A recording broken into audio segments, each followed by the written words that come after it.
দোল খেত সেগুলোও কিন্তু এখানে শোভা পেয়েছে। তো আমি আসতে চাই যে বেকায়দা চা নামক যে স্টলটির উত্তরাধিকারী, যিনি আসলে ইতিমধ্যেই যে সম্রাট নামের সেই মানুষটি এই বেকায়দা চা নামক স্টলটি তৈরি করে এই এলাকার মানুষ তথা বিভিন্ন শ্রেণী পেশার মানুষ যারা আসলে একটু বিনোদন পেতে চায় তাদেরকে কিন্তু তিনি খুশি করে ফেলেছেন বলা যায়। দিন রাত কিন্তু এখানে মানুষ আসা যাওয়া করছে, আনাগোনা করছে। তো আসলে কি কারিশমা ছিল, কারণ চা তো তেমন এমন কিছু নয় যেটা যেখানে সেখানেই কিন্তু পাওয়া যায়। তারপরেও এই বেকায়দা চা নামক চাটি এমন কি দিয়ে তৈরি করা হলো যা আসলে ইতিমধ্যেই বিভিন্ন শ্রেণীর পেশার মানুষ, ছাত্রছাত্রী, স্কুল পড়ুয়া ছাত্রছাত্রী, হাই স্কুল লেভেলের ছাত্রছাত্রী সকলেই কিন্তু এখানে আকৃষ্ট হয়ে ছুটে চলেছেন। আরও একটা জিনিস আমি নিশ্চিত করে রাখি যে বিভিন্ন এলাকা তথা 20 কিলোমিটার, 30 কিলোমিটার, এমনকি 50 কিলোমিটারের অধিক জায়গা থেকেও কিন্তু অনেকে ছুটে আসছেন হাত ধরে এই চা স্টলে। তো তার কাছে আমরা আসতে চাইব, কি গল্প আছে, কি রহস্য আছে, সম্রাটের কাছে জানবো।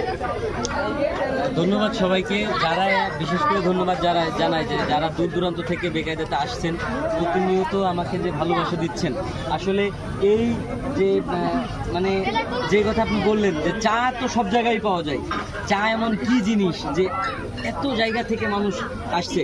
আসলে আমার কাছে মনে হয় যে আমি আমার জায়গা থেকে আমি সার্থক, আমার জায়গা থেকে আমি সার্থক যে আমি শুধু চা খাওয়ানোর জন্য এত দূর দূরান্ত থেকে এই মানুষগুলোকে, আমার এই ভৈরবা গ্রাম একটা প্রত্যন্ত একদম সীমান্তবর্তী একটা এলাকা, ঝিনাইদহ জেলার মহেশপুর উপজেলার ভৈরবা গ্রাম, এই গ্রামে আমি আনতে সক্ষম হয়েছি জেলা শহর থেকে। আমাদের জেলার বাইরে মাগুরা, যশোর, মানে অন্ততপক্ষে আমাদের এই আশপাশের কয়েকটা জেলার মানুষ আমার এই চায়ে আসে। আমার এই চায়ে বিশেষত্ব আসলে তেমন কিছুই না, যেমন দুধ চিনি দেওয়া চা থাকে তেমনই আমি একটু এক্সট্রা কিছু অ্যাড করি, যেমন সাদা তিল, কালো জিরা। মানে এত পরিমাণ ভিড় হয় যে আমি শর্টটা যে দেবো তেমনও স্কোপ থাকে না।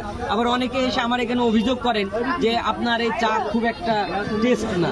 আমি অনেস্ট রিভিউ যদি আমি নিজে দিই, আমি বলবো যে জি, আপনি একদম ঠিক ধরেছেন, আমার এই চা সত্যি বলতে টেস্ট না। এর কারণ হচ্ছে যে আপনারা দেখেছেন যে কত পরিমাণে ভিড়, এই এত ভিড়ের মধ্যে একটা চা যদি টেস্ট করে বানাতে হয় এটা আসলে কখনো সম্ভব হয় না। একটা হাঁড়ির ভিতরে প্রায় 2 মণ দুধের চা একবারে রেডি করতে হয়। যে এই চাটা কিভাবে আমরা টেস্ট করবো আমরা আসলে এখনো পর্যন্ত আমরা বুঝতে পারছি না। যদি আপনাদের কাছে কোনো সলিউশন থাকে যে এত চা বানাবেন তারপরও টেস্ট হবে, দয়া করে আমাকে জানাবেন। আর সত্যি আমি কৃতজ্ঞতা প্রকাশ করছি আনন্দ টিভির প্রতি যে আমি একটা ক্ষুদ্র মানুষ, আমাকে এই চ্যানেল তুলে ধরার জন্য জাকির ভাইকে বিশেষ করে ধন্যবাদ জানাই। জি রনি, আসলে ধন্যবাদ। আমরাও তাদেরকে জানাতে চাই যে আসলে যারা এই চা খেতে এসে এই টি স্টলকে অন্যরকমভাবে সাজিয়ে ফেলেছেন তাদেরকেও কৃতজ্ঞতা জানাই।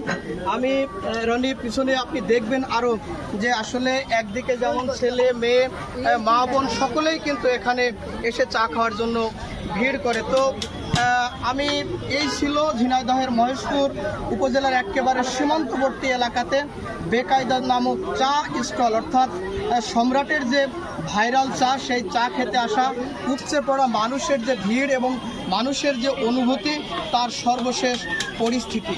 রনি।